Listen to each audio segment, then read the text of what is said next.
tutti, mi chiamo Gaia Porcu e oggi vi presenterò Plectica. Plectica è un'applicazione web che permette di creare mappe mentali e diagrammi di vario tipo in formato vettoriale. Andando più nello specifico, Plectica ci permette sin da subito di capire che cosa si fa con questa applicazione, con questa piattaforma.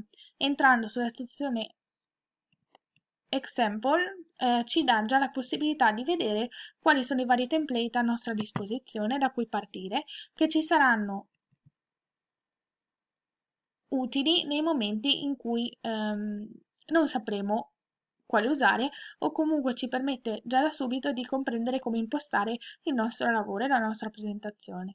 Entrando in uno di questi, ad esempio, possiamo subito vedere che Plectica ci dà la possibilità di condividere con altre persone, di vederlo solo in questo caso e poi di cominciare a modificarlo entrando o loggandosi nel sito. Ci dà la possibilità di utilizzare una nuova mappa, di utilizzare il template a nostra disposizione, appunto di condividerlo, di presentarlo, di duplicare la mappa e di esportarlo attraverso immagini PDF e PowerPoint.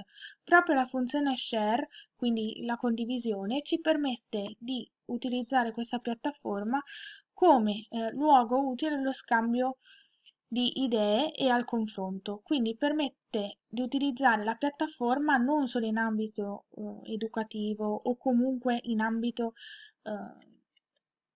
didattico, ma anche in ambito lavorativo, perché ci permette di confrontarci con altre persone, di dare la nostra opinione e quindi di collaborare con gli altri.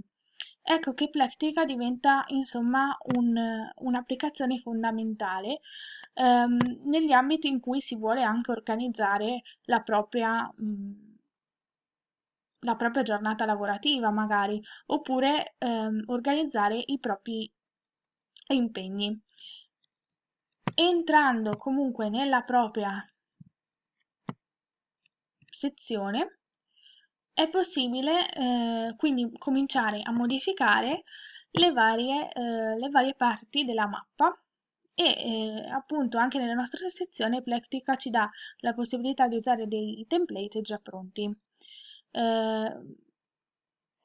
Ecco qui possiamo vedere quindi ci dà già da subito la possibilità di iniziare con un nuovo template e utilizzare quello che più ci serve e che più necessitiamo.